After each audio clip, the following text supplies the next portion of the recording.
দাবি কেন্দ্রীয় অর্থ থেকে বঞ্চিত বাংলা।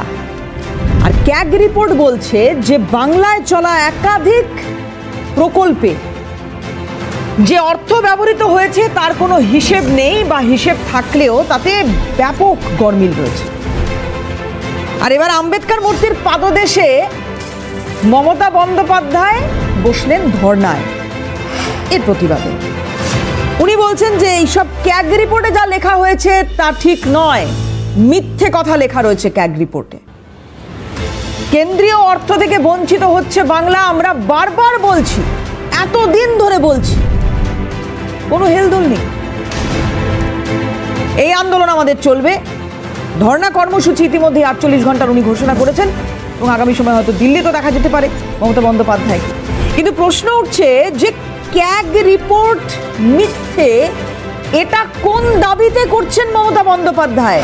যদি হয়ে থাকে তাহলে তো আদালতের রাস্তাও খোলা আছে, রাজ্য সরকার কি সে পথে হাঁটবে? জানি না, সেটা সময় বলবে।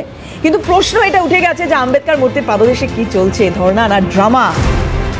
আজকে আগামী 1 ঘন্টার আলোচনায় জানার বোঝার চেষ্টা করব কি চাইছেন মমতা বন্দ্যোপাধ্যায়, কি করবেন মমতা বন্দ্যোপাধ্যায়, আর যা চলছে এই আম্বেদকর মূর্তির পাদদেশে তা কি সত্যি ধর্ণা নাকি বিস্তর নাটক রয়েছে। একটা প্রতিবেদন দিয়ে শুরু করি আজকের অনুষ্ঠান। দেখুন,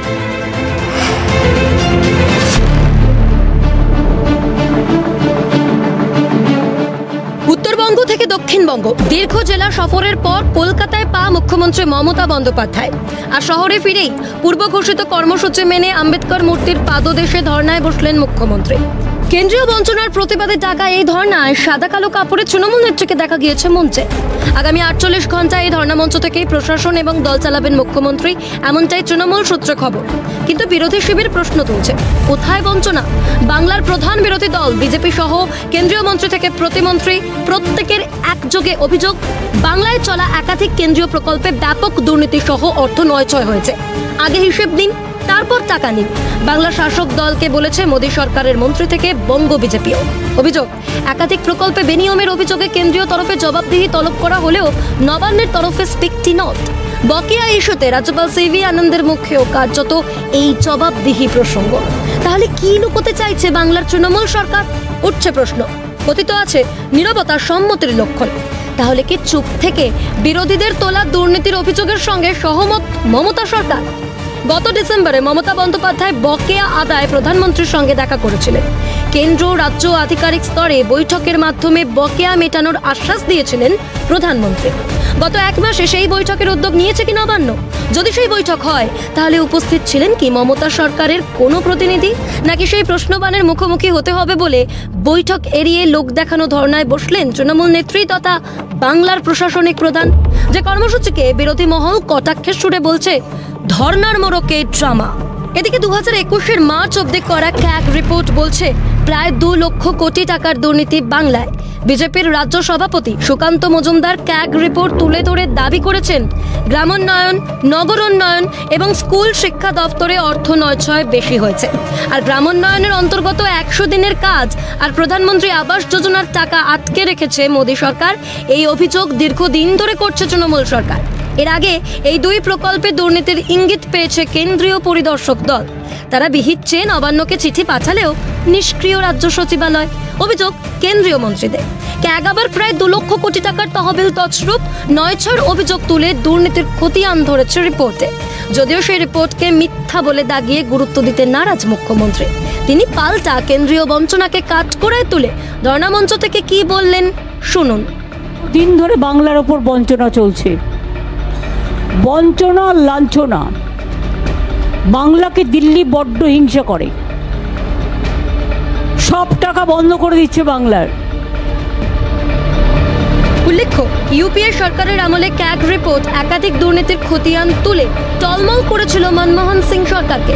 এবার 24-এর ভোটের আগে কি ক্যাগ রিপোর্টের জলে ভাসতে পারে তৃণমূলের সম্ভাবনা? সেটা আগে ভাগে বুঝে কি মঞ্চ বেঁধে ধর্না ড্রামা তৃণমূল নেত্রী? কারণ বুধবার তৃণমূল সাংসদ সুদীপ বন্দ্যোপাধ্যায় কেন্দ্রীয় বকেয়া চেয়ে প্রধানমন্ত্রীকে দরবার করেন।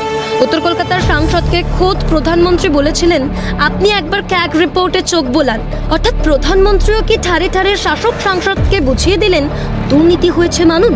তাই এখানেও কি প্রতিধ্বনিত, আগে হিসেব দিন, টাকা নিন সর। ক্যালকাটা নিউজ। আর এই আবহে কয়েকটা প্রশ্ন এখানে না উত্থাপন করলেই নয়। প্রশ্নগুলোতে এবার একটু নজর রাখবো। যে প্রশ্নগুলো এখানে ভাবাচ্ছে, 1 নম্বর প্রশ্ন আপনাদের জানাবো যে এই যে ধর্ণা, কেন আমি বলছি এটা কি শুধুমাত্র ধর্ণা নাকি এর পেছনে কোনো নাটক রয়েছে, কোনো উদ্দেশ্য রয়েছে? আর এই ধর্ণার উদ্দেশ্য কি দুর্নীতি থেকে নজর ঘোরানো? বাংলা জুড়ে দুর্নীতির একের পর এক অভিযোগ, সেই দুর্নীতি থেকে নজর ঘোরানো। দ্বিতীয় প্রশ্ন, টেট চাকরি প্রার্থীদের আন্দোলন, সেই আন্দোলন থেকে নজর ঘোরাতে গিয়ে ধর্ণার অবতারণা, কারণ সেখানেও ধর্ণা কর্মসূচি চলছে, 1 রাত পেরিয়ে গেছে ধর্ণার, সেদিকে তো হুঁশ নেই সরকারের। 3 নম্বর প্রশ্ন, ক্যাগ রিপোর্টে দুর্নীতির ভুরি ভুরি তথ্য, কি করে তাকে অস্বীকার করছেন মমতা বন্দ্যোপাধ্যায়? কেন বলছেন মিথ্যে আছে রিপোর্টে? 4 নম্বর প্রশ্ন, বকেয়া মেটাতে আলোচনা হোক, প্রধানমন্ত্রীর এই আবেদনের পরেও কেন্দ্র রাজ্য আধিকারিক স্তরে বৈঠকের উদ্যোগ নিয়েছে কি নবান্ন? সেই উত্তর আজও অধরা। এবং শেষ প্রশ্ন, বাংলার বঞ্চনার কথা হচ্ছে, এত বড় প্ল্যাটফর্মে সেই কথা হচ্ছে, অথচ অভিষেক বন্দ্যোপাধ্যায় তিনি নেই, তিনি কোথায়? যাই হোক, আজকে এই প্রশ্নগুলো আমাদের অবশ্যই ভাবাবে এবং উত্তর খোঁজার চেষ্টা করব এই স্বল্প পরিসরে। কিন্তু মমতা বন্দ্যোপাধ্যায়ের মুখ থেকে প্রথমে একটু বঞ্চনার কথাগুলো শুনি, কি বলছেন মাননীয়া, শুনুন। 2 বছর ধরে 100 দিনের কাজের লোকেদের টাকা দেননি এবং 100 দিনের কাজ বন্ধ। একমাত্র রাজ্য বাংলায় আপনারা টাকা দেননি। বাংলা কি দোষটা করলো? ইলেকশনের সময় ইংরেজিতে 4 লাইন বাংলা লিখে নিয়ে এসে বড় বড় কথা বলবে। ও তো আমাকে বলুন না, আমি গুজরাটি ভাষা এমনিই বলতে পারি, লিখে দিচ্ছি। আর বাংলার মন জয় করবেন গরিব লোকের টাকা লুট করে। কোথায় গেল 100 দিনের টাকা? যারা কাজ করেছে 21 লক্ষ শ্রমিক, তাদের কেন দেওয়া হয়নি 2 বছর ধরে তাদের কাজ করবার পরে টাকা? এটা মনে রাখবেন, কনস্টিটিউশনাল এটা অব্লিগেশন, এর জন্য জেলে যাওয়া উচিত, এটা ম্যান্ডেটারি কনস্টিটিউশনে। 11 লক্ষ পরিবার আমায় বলল ইট ইজ ক্লিয়ার। ক্লিয়ার করার পরেও তাদের ঘর দেওয়া হলো না। কেন দেওয়া হলো না জিজ্ঞেস করুন। কেন্দ্র ভাবে ওদের ভাতে মারো, অত সহজ ভাতে মারা অত সহজ নয়। সামনে আমার আবার বাজেট আছে। এত কিছু করার পরেও জানি না নতুন করে আর কিছু করতে পারবো কিনা। মজার কথা হলো, যে যে জায়গায় বঞ্চনার কথা বলা হচ্ছে, মানে মমতা বন্দ্যোপাধ্যায় দাবি করছেন, সেই জায়গায় ক্যাগের অদ্ভুত কিছু রিপোর্ট বা তথ্য সামনে এসেছে। আমরা গত পরশুদিন এটা নিয়ে প্রোগ্রাম করেছিলাম, শো করেছিলাম, আপনারা দেখেছিলেন। এবং আরেকটা গুরুত্বপূর্ণ কথা এখানে, সেটা হলো যে এই যে আবাসের দুর্নীতির কথা বলা হয়েছে, 100 দিনের কাজে দুর্নীতির কথা বলা হচ্ছে, বঞ্চনা নাকি এইগুলো নিয়েও রয়েছে, আপনারা জানেন। আর আমরা কথা বলেছিলাম আজকে নয়, বহুদিন আগে আমরা লাগাতার এগুলো নিয়ে বহু অনুষ্ঠান করেছি, বহু মানুষের সঙ্গে কথা বলেছি যারা বঞ্চিত, এই সমস্ত ক্ষেত্রে আবাসে বঞ্চিত, জব কার্ড যারা পাননি বা ভুয়ো জব কার্ড পেতে হয়েছে, এমন বহু মানুষ যাদের সঙ্গে আমরা কথা বলেছি। শোনাবো আপনাদের খুব বাছাই করা কিছু মানুষের প্রতিক্রিয়া, শুনুন। চীনা খেটে খাই, তাই এতদিন টাকা দিচ্ছে না, আমরা খাবো কি গরিব মানুষ? 2021 সাল, তারপরে থেকে আর দিইনি। হিসেব দেবে না কেন? হিসেব দিতে হবে, আমরা হিসেব চাই। না, টাকা পাইনি। কেন দেয় না? আসে না, কিছুই বলে না। পাবো এই পঞ্চায়েত জানিয়েছি, মেম্বারের জানিয়েছি, বলে আসবে, টাকা পাঠালি সরকার দিল্লি আসবে। আমরা 21 সাল পর্যন্ত টাকা পেয়েছি, তারপর থেকে টাকা পাওয়া যাচ্ছে। আমরা এখন চাইছি আমাদের প্রাপ্ত টাকা যেটা, সেটা আমরা বুঝিয়ে চাই। কেউ পায়নি, অনেকজন পায়নি, আবেদন করেছিল তা সত্ত্বেও কিন্তু পাইনি। এর জন্য আমরা ঘর করতে হয়তো ইনকামের আমাদের একটু কম, তার জন্য সেই জন্য আমরা আবেদন করেছিলাম ঘরের জন্য, কিন্তু সেই ঘরগুলো এখন পর্যন্ত এলো না। ভোটের সময় আসে, ভোট নিয়ে যায়, কিন্তু তারপরে কোনো খবর আমরা পাই না। রাস্তা ভাঙা তো সার্ভিনি। আচ্ছা, গরিব কাঙ্গাল গাড় বাড়ি আছে, ইনকাম করে ওর ফাটাফুটো ঘর। আমার বৌদি ওরা একটু সেরে দে, দেখবি নি তোরা, দেখবি নি কারা দেখবে? খালি ভোট, খালি ভোট। ভাঙা ঘরে আছে সে দেখো না, খালি সরকার, খালি সরকার। কষ্ট হবে নি? এবার মনে করে ঘর তো স্যাঁত হয়ে যাচ্ছে। এবার মাটির তলা থেকে তখন মেয়ে ছেলে জানিনি কো ঘর ইয়ে করেছে, মাটির তলার থেকে এবার জল উঠে গোটা গোটা ইট দিয়ে করা হয়েছে, তো মেয়ে ছেলের ব্যাপার তো জানিনি কো, যা তো সব বালি সিমেন্ট সব ছেড়ে ছেড়ে নিচে পড়ছে। বলে বলে যেই নেতা উঠুক আমাদের এখানে, সেই কোনো নেতা আমাদের এখানে কাজ করে। ক্যাগ রিপোর্টের একটা সাংঘাতিক তথ্য দেখে চক্ষু চড়কগাছ হওয়ারই কথা। সেখানে এটা বলা হয়েছে যে সব থেকে বেশি দুর্নীতি হয়েছে স্বরাষ্ট্র দপ্তরে। এ রাজ্যে কয়লা গরু পাচারের অভিযোগ ওঠে, পুলিশ শাসকের দলদাস হয়ে কাজ করে, অভিযোগ ওঠে এখানে পরপর ব্যবসায়ীদের খুন হতে হয়, সোনার দোকানে একের পর এক ডাকাতি হয়, প্রাক্তন প্রেমিকের হাতে কুপিয়ে খুন হতে হয় প্রেমিকাকে, নারী নির্যাতনের ভুরি ভুরি অভিযোগ ওঠার সময়ের অভাবে কিছু বলতে পারলাম না। আর সব থেকে বড় কথা হচ্ছে, সব থেকে বেশি যেটা মানে অবাক করা ঘটনা, স্বরাষ্ট্র দপ্তরের অধীনেই এই এতগুলো ঘটনা স্বরাষ্ট্র দপ্তরেরই দেখার কথা, আর সব থেকে বেশি দুর্নীতি সেই স্বরাষ্ট্র দপ্তরে। একটু শোনাতে চাইবো আপনাদের ক্যাগ নিয়ে, মমতা বন্দ্যোপাধ্যায় ক্যাগ রিপোর্ট নিয়ে, মানে এই যে ভুলের কথা আমি বলছিলাম, কি বলেছেন মমতা বন্দ্যোপাধ্যায় এবং তার পাশাপাশি শুভেন্দু অধিকারী, দুজনেরই রিয়াকশন একটু শোনাবো এবং তারপরে একটা বিরতি নেব, তারপরে এবং এই আলোচনায় ফিরবো। এটা খুব গুরুত্বপূর্ণ আলোচনা, যেটা আমি দ্বিতীয় প্রশ্ন রেখেছিলাম, যে টেট আন্দোলনকারীরা একদিকে রয়েছেন, তাদের এক রাত পেরিয়ে গেল ধর্ণা, সেখানে কিন্তু কোনো গুরুত্ব নেই। আশিস বাবুর কাছ থেকে উত্তর নেব, তার আগে একটি প্রতিক্রিয়া শোনাই এবং তারপর একটা বিরতি নেব। গতকাল আমি যখন মিটিং থেকে ফুটছিলাম, আমাকে অনেকে বলছিল, দু একটা প্রেস জিজ্ঞেস করছিল, আপনারা নাকি ক্যাগ বলেছে কি যেন বেনিয়ম করেছেন, টাকা খরচ করেননি। আমি একটা স্ট্রং লেটার প্রাইম মিনিস্টারকে লিখেছি, আপনাদের কাছে পেয়ে যাবেন, এইখানে বসে সই করলাম।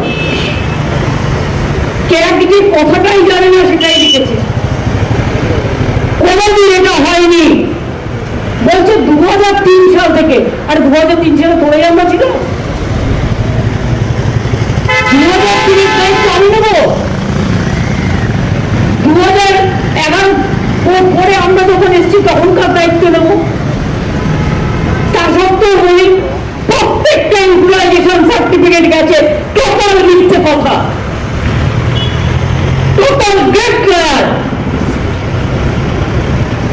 সত্য কখনো চাপা থাকে না। এছাড়াও চিঠিটা পড়ে নেবেন, যাতে লেখা আছে আমরা প্রত্যেকটা ইউটিলাইজেশন সার্টিফিকেট টাইম মতো দিয়েছি। আর ওরা যে 2 লক্ষ কোটি টাকার কথা বলছে, कैग रिपोर्ट देख लीजिए, क्या देख लीजिए, पूरा झूठा बताया। कैग को कोई इंफॉर्मेशन ही नहीं था, क्या लिखना है क्या लिखना नहीं है, क्या लिखना चाहिए क्या लिखना चाहिए। It's a distorted facts and written by the BJP party. চোরেদের রানী এবং উনি ক্যাগ রিপোর্ট বিধানসভায় প্লেস করে ডিসকাশন করুন। আমি তো বলবো গভর্নরের উচিত ক্যাগ রিপোর্টের এগেইনস্টে এফআইআর স্টার্ট করার জন্য ডাইরেকশন দেওয়া। শুধু টেট চাকরি প্রার্থী বললে ভুল হবে, দীর্ঘদিন ধরে তো আন্দোলন চলছে। বিভিন্ন জায়গায় দেখছি আমরা যে কখনো ডিএর যারা আন্দোলনকারী রয়েছেন তাদের আন্দোলন চলছে, কখনো এসএলএসটি চাকরি প্রার্থী, টেট চাকরি প্রার্থী। এখান থেকে নজর ঘোরানোর কি প্রয়াস এই ধরনা মঞ্চ? আশিসবাবু রয়েছেন, উত্তরটা উনি ভালো দিতে পারবেন। আশিসবাবু, বিশ্বাস করুন, আমরা মাননীয় মুখ্যমন্ত্রীর নিয়ন্ত্রণাধীন, দপ্তরের নিয়ন্ত্রণাধীন রাজ্যের প্রতি কর্মপ্রার্থী। আজকে তার 526তম দিন ধর্ণা কর্মসূচি ছিল। আমরা শান্তিপূর্ণভাবে এ যাবৎ মাতঙ্গিনী হাজরা মূর্তির পাদদেশে এ যাবৎ আমরা ধর্ণা কর্মসূচির মধ্য দিয়ে আমাদের যন্ত্রণার বার্তা বা আমাদের যে অসহায়তার বার্তা আমরা তুলে ধরে আসছি। গতকাল যদিও পুলিশ প্রশাসনের তরফ থেকে আমাদের এই ধর্ণা কর্মসূচি বন্ধ রাখার জন্য আমাদেরকে চিঠি করেছে, তথাপি কিন্তু আমরা পুলিশ প্রশাসনকে অবগত করেছি। দেখুন, বিশ্বাস করুন, এই 526তম দিন, তার আগে যে 525তম দিন ধরে ধর্ণা কর্মসূচি আমরা চালিয়ে আসছি, সেখানে কোনো রকম আমরা বিশৃঙ্খল পরিস্থিতির সৃষ্টি করিনি। আমরা আদালতের নির্দেশ মেনে এরকম একটা ধর্ণা কর্মসূচি, যেখানে 11টা থেকে 4টা পর্যন্ত আমরা এই কর্মসূচি পালন করে থাকি, আমাদেরকে করার সুযোগটুকু দেওয়া হোক।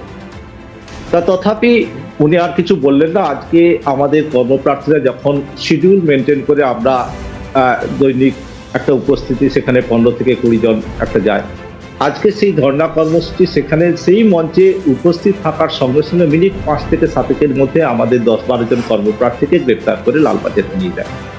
তা আমি বলতে চাইছি, আমরাও তো বঞ্চিত কর্মপ্রার্থী, যেখানে দিনের পর দিন, আজকে শুধু 525তম দিন ধর্ণা কর্মসূচি নয়, এর আগেও সেই 2017 সাল বা 2018 সাল থেকে আমরা লাগাতারভাবে কলকাতার রাজপথে একাধিক কর্মসূচির মধ্য দিয়ে মাননীয় মুখ্যমন্ত্রী তথা সরকারের দৃষ্টি আকর্ষণের একাধিক কর্মসূচি নিয়েছি। কখনো আদালতের দ্বারস্থ হয়ে আমরা কর্মসূচি নিয়েছি, কখনো আমরা ডেপুটেশন সামান্য কর্মসূচি নিতে গিয়ে সেখানে পুলিশে হেনস্থার শিকার হয়েছি বা আমাদেরকে হাজতবাস করতে হয়েছে। বিশ্বাস করুন, আজ পর্যন্ত কোনো সরকারি আধিকারিক বা শাসক দলের কোনো প্রতিনিধি এই ধর্ণা মঞ্চে এসেও তো অন্তত একটা সহানুভূতির বার্তা, একটা মানবিক বার্তা অন্তত দিতে পারতেন, যে আপনাদের কোথায় সমস্যা, কি সমস্যা, আমরা একটা আলোচনায় বসি বা সেই জায়গাটা আমরা সমস্যার সমাধানের একটা প্রচেষ্টা চালাই। আজ পর্যন্ত সেই জায়গাটা কোথাও তৈরি হচ্ছে না। আমরা অবাক হয়ে যাই। এবং যতদূর আমি জানি আশিস বাবু, আপনাদের কোথায় কোনো জটিলতা, মানে আইনি কোনো জটিলতাও নেই? না, কোনো আইনি জটিলতা নেই। এবং সর্বোপরি আমাদের যে প্যানেলটা যে বোর্ড থেকে করা হয়েছিল, মাননীয় মুখ্যমন্ত্রী নিজের হাতে তৈরি ওয়েস্ট বেঙ্গল গ্রুপটির একটা রিক্রুটমেন্ট বোর্ড তৈরি করেছিলেন, সেই বোর্ডের একটা অস্বচ্ছ মেধা তালিকা প্রকাশ হয়েছিল এবং তৎক্ষণাৎ আমরা সেই অস্বচ্ছ মেধা তালিকা নিয়ে আমরা বোর্ডের চেয়ারম্যানকে দৃষ্টি আকর্ষণ করেছিলাম যে আমাদের প্রাপ্ত মার্কস, আমাদের প্রাপ্ত র্যাঙ্ক কিচ্ছু নেই। এবং সর্বোপরি বিশ্বাস করবেন, আজ পর্যন্ত আমরা পরীক্ষায় যত সংখ্যা আমরা ওয়েটিং কর্মপ্রার্থী আছে, তাদের কাদেরও মার্কস বা র্যাঙ্ক কিচ্ছু জানি না। আমরা শুধুমাত্র ওয়েবসাইটের মাধ্যমে, লিঙ্কের মাধ্যমে আমরা জানতে পেরেছি যে আমি একজন ওয়েটিং কর্মপ্রার্থী। আমরা ধর্ণা মঞ্চে যদি 500 জন কর্মপ্রার্থী যদি ওখানে ধর্ণা অবস্থানে যুক্ত থাকি, কে 1 আছে, কে 500 আছে, কেউ বলতে পারবে না। বা ওয়েস্ট বেঙ্গলে কতজন ওরা ওয়েটিং সংখ্যা রেখেছে আমরা কিচ্ছু জানি না। আর সর্বোপরি মাননীয় মুখ্যমন্ত্রীর নিজস্ব দপ্তর হওয়ার জন্য আমরা কোনো মিনিস্ট্রির সঙ্গে দেখা করতে পারছি না। একটা প্রতিক্রিয়া শোনাতে চাইবো। একদিকে সাধ্বী নিরঞ্জন মাননীয় কেন্দ্রীয় মন্ত্রী এবং পাশাপাশি মমতা বন্দ্যোপাধ্যায়, দুজনেরই প্রতিক্রিয়া। সেখানে একটা বিতর্ক তৈরি হচ্ছে। এই যে ক্যাগ রিপোর্ট সামনে আসার পরে বলা হয়েছিল, আপনাদের হয়তো অনেকেরই মনে থাকবে, প্রধানমন্ত্রী একটি আবেদন করেছিলেন যেখানে বলা হয়েছিল যে বকেয়া যদি থেকে থাকে তাহলে সেটা মেটাতে একটা আলোচনার পরিসর তৈরি করা হোক এবং সেখানে কেন্দ্র রাজ্যের আধিকারিক উভয় দিকেরই আধিকারিকরা থাকুন এবং সেখানে কথা বলুন। তার কি কোনো উদ্যোগ রাজ্যের তরফ থেকে নেওয়া হয়েছে? কে কি বলছেন এই বিষয়ে একটু শোনাবো, তারপরে আমি বিমলদার কাছে আসবো। শুনুন। দেখেছি অনেক প্রধানমন্ত্রী থেকে শুরু করে সবাইকে, আমি এরকম দেখিনি এত ভিন্ডিকটিভ। আমি নিজে 3 বার মিট করে এসেছি। আপনারা জানেন 2 মাস আগেও আমি দিল্লি গেছিলাম, বললো অফিসার টু অফিসার মিটিং হবে, তাও করে দিলাম, তারপরেও টাকা এখনো এলো না। কালকে 100 দিনের কাজে কিছু লোককে আমি আসতে বলেছি যারা ইনকাম করেও ইনকাম পায়নি। এই আন্দোলন তাদের জন্য চলছে, বাংলার বঞ্চনার জন্য চলছে, কিন্তু কথা হচ্ছে এইভাবে চলবে। पारदर्शिता से काम करें। पैसा देने के लिए भारत सरकार ने कभी मना नहीं किया। यदि पैसा नहीं देना होता तो आवास का पैसा नहीं देते, पैसा नहीं देना होता तो राज्य वित्त का पैसा नहीं देते, पैसा नहीं देना होता तो अन्य मद का पैसा नहीं जाता। जिसमें घोटाला हुआ उस पर रोक लगाई है और उस पर अभी तक इनके अधिकारी नियुक्त नहीं हुए। हमारी तरफ से 2 अधिकारी नियुक्त हो चुके थे, जब माननीय प्रधानमंत्री जी से मिली थी आकर के, तो वो 2 नियुक्त करें और जांच करें, जहां गड़बड़ियां हुई हैं उसको पूरा करें और जिन्होंने गड़बड़ियां किया उनके ऊपर रिकवरी करें, FIR करें। नहीं, भाजपा यदि कर रही है तो आयुष्मान कार्ड क्यों नहीं लागू होने दिया? क्योंकि प्रधानमंत्री के नाम है। प्रधानमंत्री आवास में बंगलो आवास लिखेंगे। राशन का घोटाला, मनरेगा में घोटाला करोगे और पैसा चाहोगे, ये दोनों काम तो नहीं एक साथ हो सकते। বঞ্চনার কথা বলছেন, অথচ সদিচ্ছার কতটা রয়েছে সেটা নিয়ে একটা প্রশ্ন তো ওঠেই। সুকান্ত মজুমদার এবং কুণাল ঘোষের একটা প্রতিক্রিয়া শোনাবো আমি। দেখুন, মাননীয় মুখ্যমন্ত্রী পরীক্ষা চলাকালীন এই ধর্ণা শুরু করলেন। আমরা পরীক্ষার মধ্যে কোনো ধরনের আউটডোর পলিটিক্যাল অ্যাক্টিভিটি আমরা বন্ধ রেখেছি, বিজেপি বন্ধ রেখেছে। তো মুখ্যমন্ত্রী যখন শুরু করলেন তো স্বাভাবিকভাবে আমাদেরকেও তাহলে আর বাধা রইল না, অ্যাটলিস্ট আমাদের কাছে কেউ প্রশ্ন তুলতে পারবে না যে বিজেপি কেন করলো। তো আমরা ইমিডিয়েটলি আমি এবং আমাদের রাজ্যের বিরোধী দলনেতা শুভেন্দু অধিকারী আলোচনা করে আমরা পাল্টা ধর্নার ব্যবস্থা করছি। এই যে সিএজি যে প্রশ্নগুলো তুলেছে সেই প্রশ্নের উত্তর চাই, বাংলার মানুষ চাই। তো সিএজি তো একটি নিরপেক্ষ সংস্থা এবং কন্ট্রোলার অ্যান্ড অডিটর জেনারেল কেন্দ্র সরকারের অডিট করে, রাজ্য সরকারের অডিট করে, কেন্দ্রের যে ফান্ড যায় তার অডিট করে। সে যে প্রশ্নগুলো তুলেছে তো সাংবিধানিক বিষয়ের সংস্থা, সে তার তোলা প্রশ্ন, তার উত্তর দিতে হবে। তো সুকান্ত মজুমদার মূলত সস্তা রাজনৈতিক কথাবার্তা বলছেন। কেন্দ্রীয় সরকারের রিপোর্টগুলো যদি পড়তেন তাহলে দেখতেন বিভিন্ন প্রকল্প বিভিন্ন বিভাগের সেগুলোর প্রথম পুরস্কার পশ্চিমবঙ্গের পাওয়া, দ্বিতীয় পুরস্কার পশ্চিমবঙ্গের পাওয়া, তৃতীয় পুরস্কার পশ্চিমবঙ্গের পাওয়া। অর্থাৎ কাজ এবং উন্নয়নের ক্ষেত্রে 100 দিনের কাজ থেকে শুরু করে বিভিন্ন দফতরের রিপোর্টগুলোতে পশ্চিমবঙ্গ হচ্ছে ফার্স্ট বয়।